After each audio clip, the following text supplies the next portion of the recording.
మన ప్రభును రక్షకుడైన యేసుక్రీస్తు నామములో ప్రియులైన దీని బిడ్డైన వారందరికీ నా ప్రత్యేక వందనాలు తెలియజేస్తున్నాను. దేవుని యొక్క మహాకృపను బట్టి ఈ యొక్క ఏప్రిల్ నెల ఈ చివరి ఆదివారం దినాన్న దేవుడు మనం ఉంచడానికి దేవుని కృప చూపించాడు. అందరి మంది దీనికి వందనాలు తెలియజేస్తున్నాను.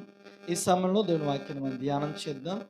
ఈరోజు ధ్యానాంశముగా సమయమును జాగ్రత్తగా ఉపయోగించుటకు సూచన. సమయమును జాగ్రత్తగా ఉపయోగించుటకు సూచన. బైబిల్ గ్రంథం నుంచి 90వ కీర్తన 12వ వాక్యాన్ని చదువుకుందాం. 90వ కీర్తన 12వ వాక్యం. మీకు జ్ఞాన హృదయము కలుగునట్లుగా చేయుము, మాకు జ్ఞాన హృదయము కలుగునట్లుగా చేయుము, మా దినములు లెక్కించుటకు మాకు నేర్పుము. యెహోవా, తిరుగుము, ఎంతవరకు తిరుగక యుందువు, నీ సేవకులను చూచి సంతాపపడుము.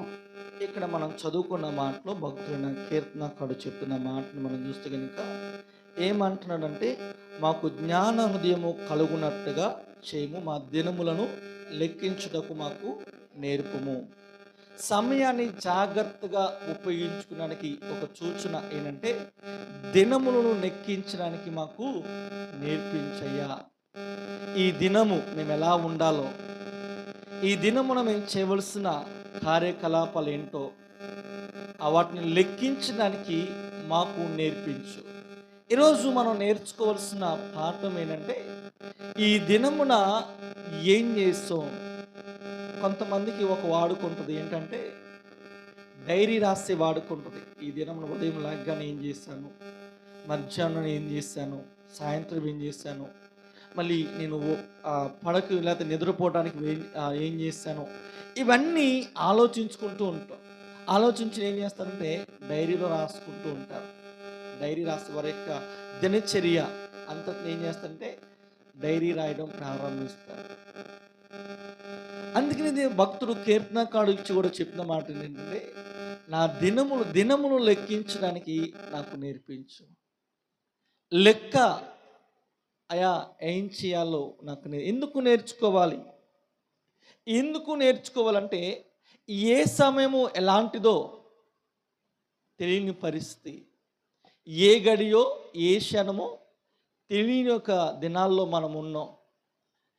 ఎప్పుడు ఏమొచ్చి పడిద్దో, ఏ పరిస్థితులు ఎలా ఉంటాయో, అకస్మాత్తుగా పరిస్థితులు మన జీవితాన్ని నాశనం చేస్తూ ఉంటాయి. ఒక భక్తుడు తన జీవితంలో చెరలోకి వెళ్ళినప్పుడు శత్రువులు వచ్చి వారి జీవితాన్ని పట్టుకుని వారిని తీసుకుని వెళ్ళిపోయిన తర్వాత ప్రార్థన చేశాడు. ప్రార్థన ఆలకించిన దేవుడు తన స్థాయిని పెంచాడు. స్థాయిని పెంచడమే కాదు, అలాగా కొన్ని సంవత్సరాలు రాజ్యాలు మారి ప్రభుత్వాలు మారినాయి, కానీ తన స్థితి మారిపోలేదు. కానీ ఒకరోజు తన మదిలో ఒక ఆలోచన, దేవుడు ప్రవక్తల చేత ఏదైతే ప్రవచించాడో ఆ ప్రవచనాన్ని జ్ఞాపకం చేసుకుంటూ దేవుని దగ్గర 21 రోజులు ప్రార్థన చేస్తాడండి. ఎందుకు ప్రార్థన చేస్తాడంటే, అయా 70 వారములు అనే దాని గురించి ఒక ప్రవక్త ప్రవచించాడు, చెర నుండి విడిపిస్తానని చెప్పాడు. అయా మమ్మల్ని జ్ఞాపకం చేసుకో, ఈ వారాలు సంఖ్యలు అన్నింటినీ ఏం చేశాడంటే లెక్కించుకోవడం ప్రారంభించాడు. ఎవరు ఆ భక్తుడు అంటే దానియేలు దేవునితో ప్రార్థన చేసేవాడు. ముమ్మారు దేవునికి యెరూషలేము యొక్క పట్టణం వైపు చేతులు చాపి కిటికీలో నుంచి చూస్తూ యెరూషలేము కొరకు ప్రార్థన చేసేవాడు. యెరూషలేముకు క్షేమం కొరకు ప్రార్థన చేసేవాడు.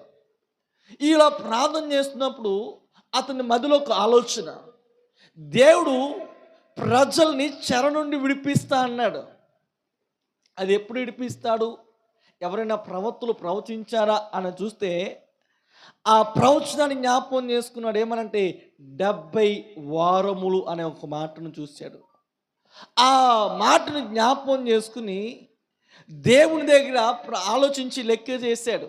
ఎన్ని వారాలని ప్రవక్త ప్రవచించి ఎన్ని వారాలని ఆ గడియలు సమయాలు లెక్కించాడు. లెక్కించి ప్రార్థన చేశాడు. 21 రోజులు ప్రార్థన చేశాడు. ప్రార్థన ఆలకించిన దేవుడు ఎప్పుడైతే ప్రార్థన చేశాడో అతని దగ్గరికి అంట మిఖాయేలు దేవదూత వచ్చింది. గాబ్రియేలు దేవదూతను పంపించాడు దేవుడు. పంపించి వర్తమానం పంపించాడు. పంపిస్తే దానియేలు దగ్గరికి వర్తమానం రానికుండా అంట కొన్ని పరిస్థితులు అడ్డగించినాయి అంట. ఒక దేవదూత వచ్చి యుద్ధం చేసి ఉపవాస ప్రార్థన అవ్వగానే, అయ్యా నువ్వు ఎప్పుడైతే ఉపవాస ప్రార్థన చేసావో అప్పుడే వర్తమానం నీ దగ్గరికి వచ్చింది, రానీయకుండా ఇదిగో పరిస్థితులు పారిశ్రామిక రాజులు అడ్డగించారు అని చెప్పడం జరిగింది. ఇదిగో నువ్వేమైతే లెక్కించావో ఆ లెక్క పూర్తయిపోయింది కాబట్టే ఇదిగో నీ ప్రజల్ని విడిపిస్తాను అంటే దేవుడు ప్రతి దానికి ఒక సమయాన్ని ఏర్పాటు చేశాడు. ప్రతి దానికి ఒక గడియని ఏర్పాటు చేశాడు. చెర నుండి విడిపించడానికి, బంధకాల నుంచి విడిపించడానికి దేవుడు సమయాల్ని, కాలాన్ని దేవుడు ఏర్పాటు చేశాడు. అవి ఏర్పాటు చేసినప్పుడు భక్తులుగా, విశ్వాసులుగా, ప్రార్థనా పరులుగా పిలువబడుతున్న మనం ఏం చేయాలి అని అంటే, వాటిని దేవుడు ఎక్కడ ఏం చెప్పాడో వాటిని జ్ఞాపకం చేసుకుంటూ లెక్క చేస్తే గనక, ఆ సమయంలో మనం ప్రార్థన చేయగలిగితే గనక ఆ పరిస్థితుల నుంచి దేవుడు విడిపిస్తాడు. దానియేలు చేసిన ప్రార్థనదే. అయ్యా ప్రవక్త ప్రవచించాడు 70 వారాలంటూ. ఇవన్నీ జ్ఞాపకం చేసుకుంటూ ప్రార్థన అయ్యా ఈ వారాలు పూర్తయిపోయింది, నీ ప్రజలను జ్ఞాపకం చేసుకున్నట్టుగా దానియేలు ప్రార్థన చేశాడు. ప్రార్థన ఆలకించిన దేవుడు జవాబు దానియేలు దగ్గరికి వచ్చింది. ఇంకొక వ్యక్తి ఉన్నాడు, మనం చూస్తే కనుక అబ్రాహాము చేసిన చిన్న మిస్టేకు 400 సంవత్సరాలు సంతానము ఐగుప్తుల చేత బానిస సంఖ్యలో ఉన్నారు. ఉన్న తర్వాత వారు యాకోబు ఐగుప్తుకు వచ్చాడు. ఏసేపు ఎరగని రాజు వచ్చాడు. హైబ్రిల్ ఏం చేశారంటే మరెక్కువగా బానిసలుగా చేసుకున్నారు. 480 సంవత్సరాలు ఆ ప్రాంతంలో ఉన్నారు. అంటే ఏసేపు ఎరిగిన రాజు ఉన్నాడు. ఎరిగిన అర్హత ఏసేపు చనిపోయిన తర్వాత ఏసేపు ఎరగని రాజు కానించి 400 సంవత్సరాలు వారు వెట్టి చాకరీ చేశారు. ఆ సమయము సమీపం అయిపోయిన తర్వాత ఎవరు పంపించారంటే మోషేను పంపించాడు. అంటే దేవుడు ఏ సమయానికి దేవుడు ఏర్పాటు చేయాలో, ఏ సమయానికి వారు విడుదల చేయాలో ఒక సమయము, ఒక గడియను దేవుడు ఏర్పాటు చేశాడు. అందుకనే కీర్తనకారుడు అంటాడు, దినములు లెక్కించుటకు మాకు నేర్పించు. ఇవి దినాలు లెక్కించుకుని మనం నేర్చుకుంటే కనుక ఏ సమయంలో ఏది జరిగిద్దో క్షుణ్ణంగా మనం చెప్పగలుగుతాం. బైబిల్ మనం క్షుణ్ణంగా చదివి ప్రవక్త యెషయా కావచ్చు, ప్రవక్త ఇర్మియా కావచ్చు, జకరియా కావచ్చు, వీటిని ఆధారం చేసుకుంటూ, ప్రకటన గ్రంథాన్ని ఆధారం చేసుకుంటూ ఇవి మనం ధ్యానం చేస్తే దేవుని రాకడ ఎలా ఉంటుందో, ఎలా పరిస్థితులు ఏంటో మనము అర్థమవుతుంది. అందుకని మనం నేర్చుకోవాల్సిన విషయం ఏంటంటే, దినములను లెక్కించడానికి మనం నేర్చుకోవాలి. దేవుని దగ్గర అయ్యా మాకు నేర్పించు మనం అడగాలి. మనకు తెలియకపోవచ్చు, సంవత్సరాలు గడిచిపోతున్నాయి, దినాలు గడిచిపోతున్నాయి, కానీ ఏమీ అర్థం కాని పరిస్థితులు ఉన్నాం. కానీ మనం చేయవలసిన పని అంటే దినములు లెక్కించాలి. ఏ ప్రవక్త ఏ సంవత్సరంలో ప్రవచించాడు, ఇప్పుడు మనం ఏ గడిలో ఉన్నాం, ఏ సందర్భంలో చేశాడు, వాటన్నిటినీ మనం లెక్కిస్తే కనుక ఆ సమయాన్ని మన జీవితంలో ఏమైందో తెలుసా, ఈరోజు మనకి ఏం జరిగితే మన దేశానికి కావచ్చు, మన ప్రాంతానికి కావచ్చు, ఏం జరిగిద్దో మనం క్షుణ్ణంగా మనం అర్థం చేసుకోగలుగుతాం. అందుకే నేను కీర్తనకారుడు చెప్తున్న మాట, దినాలు లెక్కించినాక మాకు నేర్పించయ్యా. అప్పుడు మనం ఏముంటుంది తెలుసా, ఈ పలానా దినములు ఎలా ఉంటుంది, ఈ సంవత్సరం ఎలా ఉంటుందని మనం జాగ్రత్తగా మనం నడుచుకోవడం ప్రారంభిస్తాం. దావీదు అంటాడు 39వ కీర్తనలో 4వ వాక్యంలో మనం చూస్తే కనుక, 39వ కీర్తన 4వ వాక్యాన్ని మనం చూస్తే గనక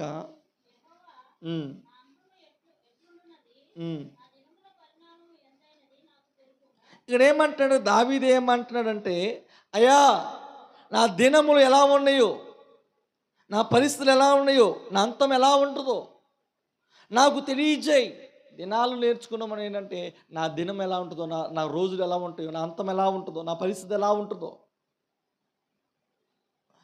నా ప్రయాణం ఎంత అయినదో, నా ఆయువు ఎంత అల్పమైనదో నేను తెలుసుకొని కోరుచున్నాను. నా ఆయువు, నా ఆయుష్ ఎంత అల్పమైనదో నాకు నేర్పించు.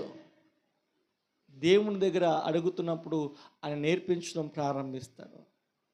మన ఆయువు ఎంతవరకు ఉంటుందో, ఎంతవరకు మనం బ్రతుకుతామో, ఎంతవరకు మనం జీవిస్తామో, ఏ సమయంలో ఏం జరిగిద్దో దేవుడు క్షుణ్ణంగా మనకు తెలియ. అందుకని అన్నాడు, సమయంను జాగ్రత్తగా ఉపయోగించుకోవడానికి, ఈ సమయాన్ని మనం ఉపయోగించడానికి దేవుడు ఒక సూచన ఇస్తాడంట. అందుకని అంటున్నాడు ఏమనంటే, దినమును లెక్కించి నాకు నేర్పించయ్యా. దావీదు ఇంకో మాట అంటున్నాడు ఏమనంటే, నా ఆయువు, నా అంతం ఎలా ఉన్నదో నాకు తెలియచేయి. నువ్వు దేవుని దగ్గర నువ్వు తెలుసుకోవాలంటే ప్రార్థనే ఒక సూచన. మనం నేర్చుకోవాలంటే ఒకటే ఒక సూచన, ప్రార్థన. ప్రార్థన మనం చేయగలిగితే కనుక దేవుని దగ్గర మనం దినాలు లెక్కించి కూడా మనం నేర్చుకోగలుగుతాం. దానియేలు చేస్తున్న పని అదే, దావీదు చేస్తున్న పని అదే. నా ఆయువు ఎంత అల్పమైనదో, నా పరిస్థితి ఎంత అల్పమైనదో నువ్వు చూడగలుగుతావయ్యా అని దేవుని దగ్గర ప్రార్థన చేస్తున్నట్టుగా మనం చూడగలుగుతున్నాం. ప్రసంగి గ్రంథం 12వ అధ్యాయం 1వ వచనాన్ని మనం చూస్తే కనుక అక్కడ అంటాడు సొలొమోను రాజు ఏమంటాడంటే, ప్రసంగి గ్రంథం 12వ అధ్యాయము 1వ వచనం, దుర్దినములు రాకముందే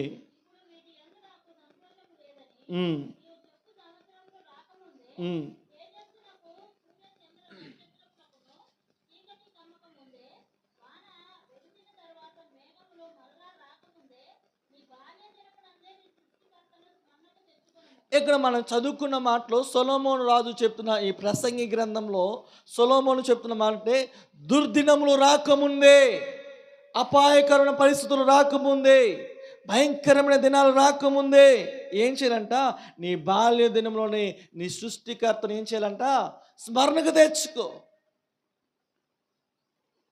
ఏమి రాకముందు, నువ్వు దుర్దినములు రాకమునిపే నీ సృష్టి, నువ్వు ఉన్న ఈ వయస్సులోనే నీ సృష్టికర్తను స్మరణ తెచ్చుకో. అంటే దేవుని నామాన్ని స్మరణ చేయాలి, దేవుని నామాన్ని ఉచ్చరించడం మనం నేర్చుకోవాలి. ఒకటి, దినాలు లెక్కించడానికి, సమయాన్ని జాగ్రత్తగా ఉపయోగించుకోవడానికి ఒకటి ప్రార్థన చేయాలి. 2, ఆయన నామస్మరణ మనం చేయాలి. ఎందుకు అంటే దుర్దినాలు, అపాయకరమైన పరిస్థితులు, అపాయకరమైన సమయాలు రాకమునిపే సృష్టికర్తను మన స్మరణ తెచ్చుకోవాలి. సృష్టించిన సృష్టికర్త అన్న మాట చేత సృష్టి చేసిన ఆయన వైపు మనం చూస్తూ ఆయన నామాన్ని ఉచ్చరిస్తున్నప్పుడు దేవుడు దుర్దినాల్లో మనం తప్పించేదిగా దేవుడు చేయడం ప్రారంభిస్తాడు. అపాయకరమైన పరిస్థితులు వచ్చినప్పుడు, కీడు లాంటి పరిస్థితులు మన జీవితానికి వచ్చినప్పుడు ఆయన తప్పించడం ప్రారంభిస్తాడు, బలపరచడం ప్రారంభిస్తాడు. దుర్దినాలు రాకమునిపే నీవు సమయాన్ని నువ్వు ఒకటి ప్రార్థన చేస్తే, 2ది ఆయన నామస్మరణ చేస్తే కనుక దేవుడు వాటి నుంచి దేవుడు మనల్ని తప్పిస్తాడు. చీమలంట ఎప్పుడు చూసిన ఆహారాన్ని ఏం చేస్తాయంటే సమకూర్చుకుంటూనే ఉంటాయి. ఎందుకు సమకూర్చుని అని అంటే కనుక, వర్షాకాలము రాకమునిపే మేము ఏం చేయాలి తెలుసా, లేకపోతే మా గూట్లో ఆహారాన్ని సిద్ధం చేసుకోవాలి. ఎందుకయ్యా వర్షాకాలం రాకమునిపే అంటే, వర్షాలు వచ్చినప్పుడు మాకు ఆహారం దొరకదు. వర్షాకాలం వచ్చినప్పుడు ఎందుకో తెలుసా, అవన్నీ నీటి మునిగిపోతూ ఉంటాయి. బయటకు రాకుండా మేము లోపలే ఉండి మా ఉన్న ఆహారాన్ని, ఆ వర్షాకాలం అంతటా ఆహారాన్ని మేము తింటూ ఉంటాం. వర్షం లేనప్పుడు ఇదిగో మీ ఆహారాన్ని సమకూరు. ఎందుకో తెలుసా, దుర్దినములు రాకమునిపే, కరువు దినాలు రాకమునిపే, నష్టపోయే దినాలు రాకమునిపే, సమస్యలు శ్రమలు అనే కాలం రాకమునిపే మేము మన సృష్టికర్తను మేము స్మరణ చేసుకుంటాం. ఒక సూచన ఏంటి, సమయాన్ని జాగ్రత్తగా వస్తున్న ఆ పరిస్థితిని జాగ్రత్తగా ఉపయోగించుకోవాలని సూచన ఏంటంటే తెలుసా, స్మరణ మనం దేవుని యొక్క నామస్మరణ మనం చేసుకోవాలి. భక్తుడైన పౌలు గారు కొరింథీ సంఘంతో కూడా చెప్తున్న మాట ఏంటంటే, కొరింథీ రాసిన మొదటి పత్రిక 7వ అధ్యాయము 29వ వచనంలో మనం చూస్తే కనుక, కొరింథీ రాసిన మొదటి పత్రిక 7వ అధ్యాయము 29వ వచనం.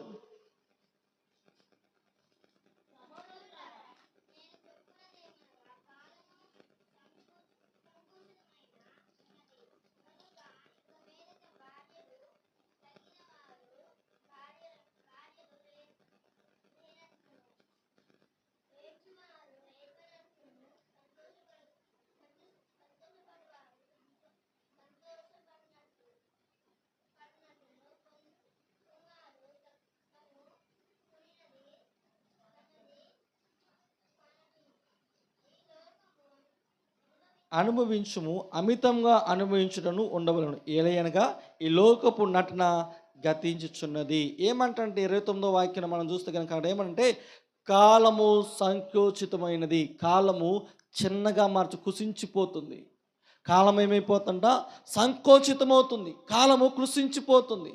ఇవో కాలము ఎంత స్పీడ్గా జరుగుతుందో, కాలము ఎంత స్పీడ్గా అంటే ఈరోజు మనం ఇప్పుడు లేకగానే మనం ఏమవుతుంటే ఎంతగా ఉదయం అవుతుందో, ఎంత స్పీడ్గా చీకటి అవుతుందో తెలియదు. కానీ కాలం ఏమవుతుందంట సహోదరులారా, కాలము సంకోచితమవుతుంది. అక్కడ అంటున్నమాట, భార్య కలిగిన వారు భార్య లేనట్టుగాను, ఇంకోటి ఏమంటే ఏడ్చువారు ఏడవనట్టుగాను వారుగాను, సంతోషించేవారు సంతోషపడినట్టుకున్న వారుగాను, ఇంకేంటంటే ఈ కాలము అనుభవించేవారు అమితముగా అనుభవించ ఉండవలను, ఎలయనగా ఈ లోకపు నటన గతించిపోతున్నది. రాబోతున్న దినాల్లో ఏమవుతుందంట, ఈ లోకపు నటన గతించిపోతుంది.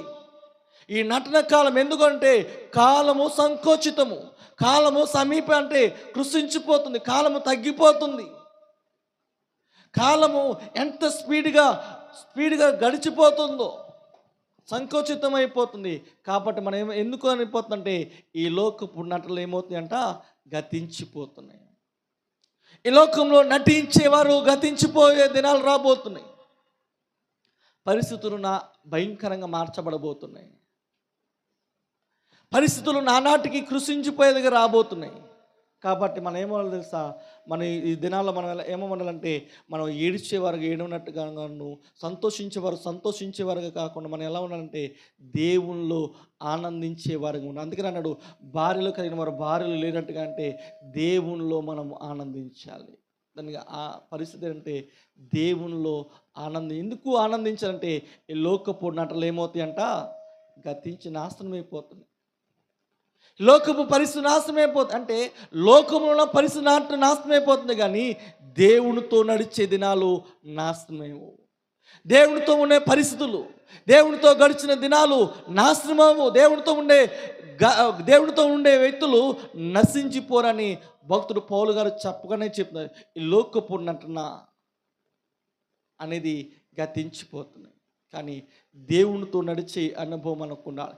దేవునిలో ఆనందించేదిగా మనం మార్చబడి. ఎందుకంటే కాలము సంకోచితంగా ఉంది, కాలము బహు సమీపంగా ఉంది. అపవాదికి తెలుసు వాడు సమయము బహు కొంచెమే. ఎవరిని మృంగుందునా అని ఏం చేస్తాడంట, గర్జించు సింహం వల్ల ఎదురు చూస్తున్నాడు. అంటే కాలము సంకోచితంగా ఉంది. భయంకరమైన దినాలు రాబోతున్నాయి. ఇంకా భయంకరమైన పరిస్థితులు మనం వినబోతున్నాం. ఆ పరిస్థితులు రాకమునిపై మనం ఏమలంట, కాలము సంకోచితం. ఎందుకంటే ఈ లోకపు నటన గతించిపోవడానికి, ఈ లోకంలో ఉన్న నటన గతించిపోవాలని. అందుకని కాలము సంకోచితంగా ఉన్నప్పుడు మనం ఏమవ్వాలంట, దేవునిలో మనము ఆనందించాలి. ఇక్కడ ఏపీసీ రాసిన పత్రిక 5వ అధ్యాయం 16వ వచనంలో ఏపీసీ సంఘంతో పౌలు గారు చెప్తున్న మాట మనం చూస్తే కనుక ఏమంటున్నాడంటే, ఏపీసీ రాసిన పత్రిక 5వ అధ్యాయము 16వ వచనం.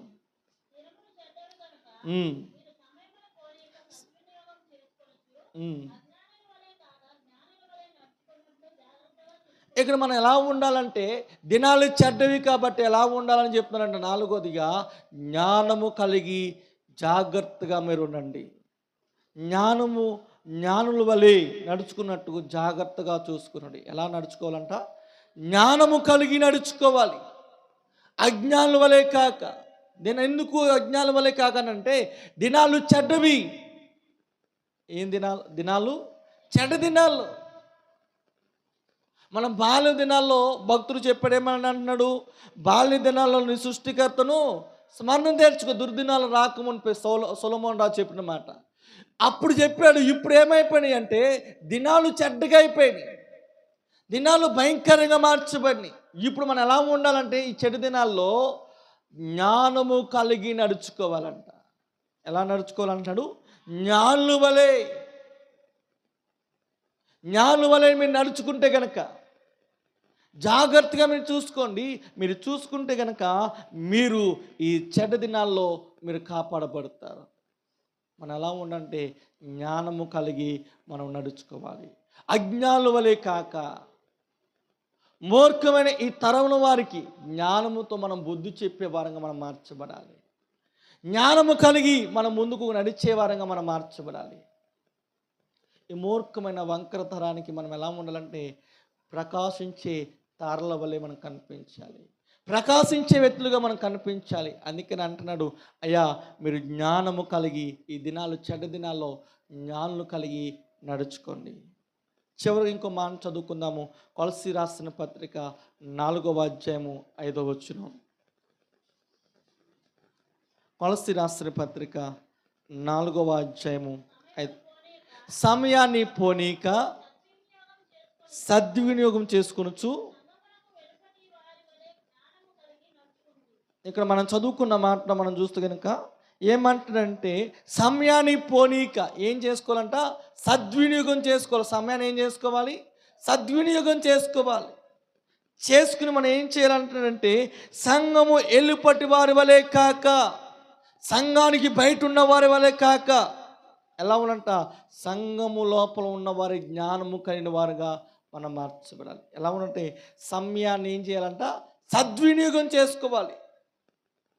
సమయాన్ని మనం ఏం చేసుకోవాలంటే సద్వినియోగం అనుకూలంగా మనం మార్చుకోవాలి. సమయాన్ని అనుకూలంగా మనం మార్చుకుని, కాలము ఏ గడియలో మనకు తెలియదు, పరిస్థితులు ఏంటో మనకు తెలియదు, దాన్ని ఏం చేసుకోవాలంటే సద్వినియోగం చేసుకోవాలి. దినాలు గడిచిపోతుంటాయి, తరాలు మారిపోతుంటాయి, ఒక తరం వెంబడి తరం వచ్చేస్తూ ఉంటుంది, మారిపోతూ ఉంటాయి, పరిస్థితులు మారిపోతుంటాయి, అన్నీ మారిపోతుంటాయి. ఎప్పుడు మనం సద్వినియోగం చేసుకునేది? అందుకని భక్తుడు పౌలు చెప్తున్న మాట అది కొలసి సంఘంతో, సమయాన్ని ఏం చేయాలంటే సద్వినియోగం చేసుకోవాలి. సంఘం వెలుపటి వారి వలె కాక, వెలుపటి వారికి బయట ఉన్న వారికి ఏమీ తెలియదు, కానీ లోపట ఉన్న వారికి ఏం తెలుసు అంటే సమయాన్ని సద్వినియోగం చేసుకోవడం తెలుసు. సమయాన్ని సద్వినియోగం చేసుకుంటూ మనం ఏం చేయాలంట? జ్ఞానము కలిగి ఉంటామంట. సంఘం వెలుపటి వారు కాక సంఘము లోపల ఉన్నవారిలాగా ఏం చేయాలంటే సద్వినియోగం చేసుకుంటూ మనం ముందుకు వెళ్ళాలి. ఏమంటున్నారంటే భక్తు పౌలు గారు మనం చూస్తే కనుక ఈ కొలసి సంఘంతో చెప్తున్నమాట, వెలుపల వలె కాక జ్ఞానము కలిగి మనము నడుచుకునే వారంగా మనం మార్చబడాలి. జ్ఞానము మనల్ని ఏం చేస్తుంటే ముందుకు నడిపిస్తుంది. జ్ఞానం మనల్ని వంకరి త్రోవలో నడిపించదు. దైవికమైన జ్ఞానము మనల్ని బలపరిచింది. భక్తుడు యాకోబు చెప్తాడు జ్ఞానం గురించి చక్కని మాటలు మనం చూస్తే కనుక యాకోబు రాసిన పత్రికలో జ్ఞానం గురించి చెప్తాడు. ఈ లోక జ్ఞానం అంట దెయ్యముల జ్ఞానము అంటూ చెబుతూ దేవుడిచ్చే జ్ఞానము ఎలాంటిదో ఏం చెప్తున్నాడో చూడండి. యాకోబు రాసిన పత్రిక 3వ అధ్యాయము 15వ వచనం కానించి మనం చదువుకుంటే కనుక, పైనుండి వచ్చినది కాక భూ సంబంధమైనది ప్రకృతి సంబంధమైనది దెయ్యముల జ్ఞానము వట్టిదై ఉన్నది. ఎలయనగా మత్సరమును వివాదమును ఎక్కడమును అక్కడ అల్లరియు ప్రతి నీచమైన కార్యములను ఉండును. అయితే పైనుండొచ్చు జ్ఞానము మొట్టమొదటిది పవిత్రమైనది, తర్వాత సమాధానకరమైనది, మృదువైనది, సులభముగా లోబడినది, కనికరముతోనూ మంచి ఫలములతోనూ నిండుకున్నది, పక్షపాతమైనను వేషధారణను లేనిదై ఉన్నది. 2 జ్ఞానాల గురించి భక్తుడు యాకోబు చెప్తున్న మాటలో, భూ సంబంధమైన జ్ఞానం ఏం చేస్తుంటే మత్సరాన్ని వివాదాలని అల్లరితో కూడిన నీచమైన కార్యాలు తీసుకొచ్చిద్దంట.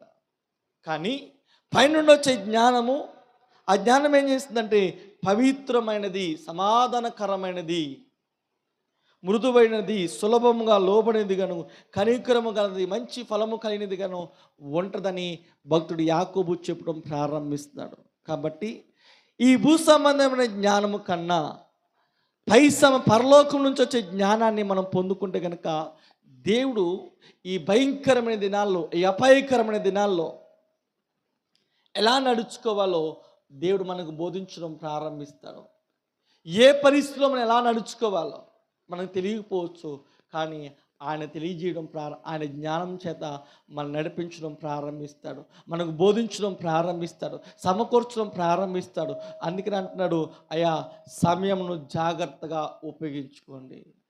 సమయాన్ని ఏం చేయాలంటే మనం జాగ్రత్తగా మనం ఉపయోగించుకోవాలి. ఎందుకంటే దినాలు చెడ్డ దినాలు. అందుకని ఈ దినాల్లో మనం ఏం చేయాలంటే దేవుడు ప్రవక్తలు ఏమైతే ప్రవచించారో వాటిని ఏం చేయాలి, లెక్కించాలి. అందుకనే కీర్తనకారుడు చెప్పాడు కదా, దినములు లెక్కించుటకు నాకు నేర్పించుము. నా దినములు, దావీదు అంటాడు, నా దినములు నాయకు నా అంతం ఎలా ఉంటుందో, నా ఆయుష్ ఎంత ఉంటుందో, అల్పమైనదో నాకు తెలియచేయని అంటున్నాడు. సొలొమోను అంటాడు, దుర్దినము రాకమునిపే నీ బాల్య దినాలు నీ సృష్టికర్తను స్మరణ చేసుకో అంటాడు. ఇంకో మూడో మాట కొరింథీ సంఘంతో చెప్తున్న మాట ఏంటంటే కాలము సంకోచితంగా ఉంది, దినాలు చెడ్డవి. ఈ చెడ్డ దినాలు ఎలా ఉండాలని చెప్తానంటే జ్ఞానము కలిగి అజ్ఞానం వల్ల కాక జ్ఞానము కలిగి నడుచుకోండి. సమయాన్ని సద్వినియోగం చేసుకోవాలి. సమయాన్ని మనం ఏం చేయాలి, సద్వినియోగం చేసుకోవాలి. అలా సద్వినియోగం చేసుకుంటే కనుక ఖచ్చితంగా దేవుడు మన యొక్క పరిస్థితిని మార్చడం ప్రారంభిస్తాడు. దానియేలు అలాగే చూశాడు. తన ప్రజల యొక్క చెరను నుంచి ఏ సందర్భంలో దేవుడు విడిపిస్తాడో దాన్ని జ్ఞాపకం చేసుకున్నాడు. కాబట్టి మనం ఏం చేయాలంటే, ఒకటి ఆ సమయాన్ని గురించి మనం తెలుసుకోవాలంటే కనుక ఒకటి ప్రార్థన చేయాలి, రెండు ఆయన నామస్మరణ చేయాలి, మూడు ఏం చేయాలి,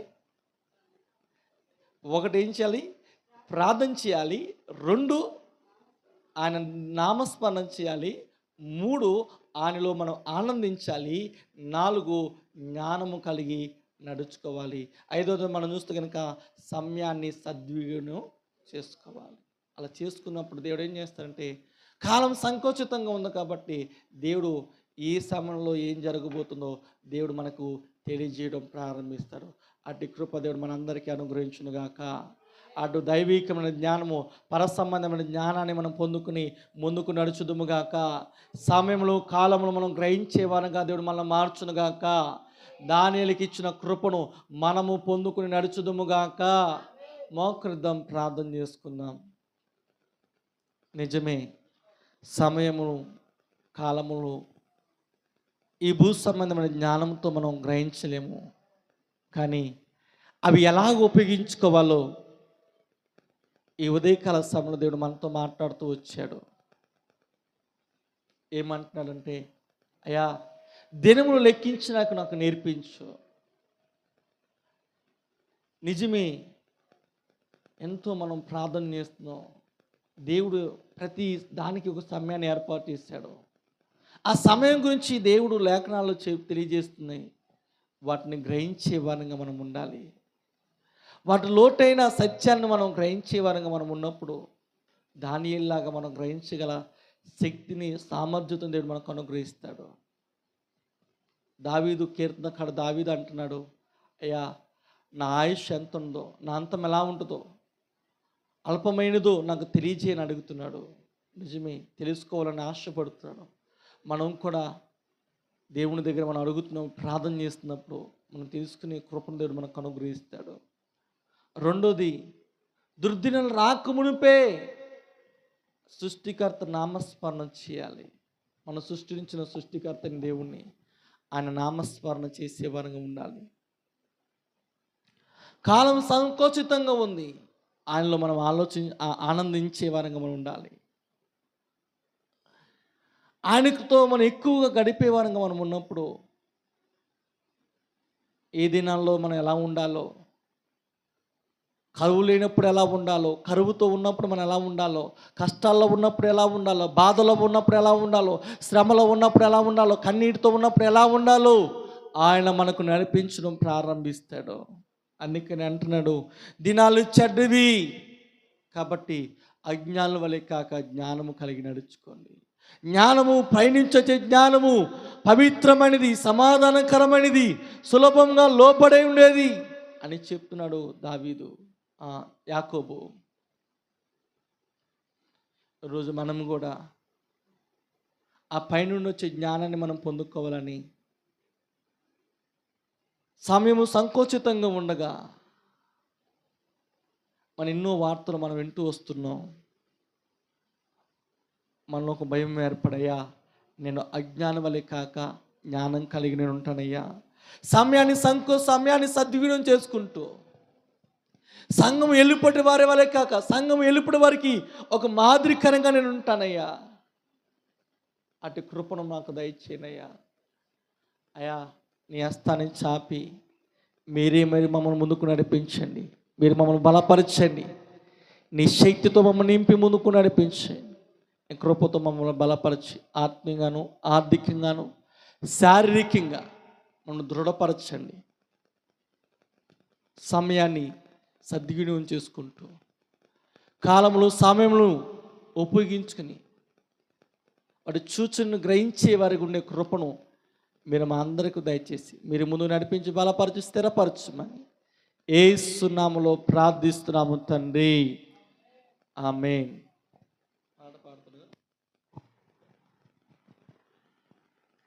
దుర్దినములు రాకముందే సర్వం కోల్పో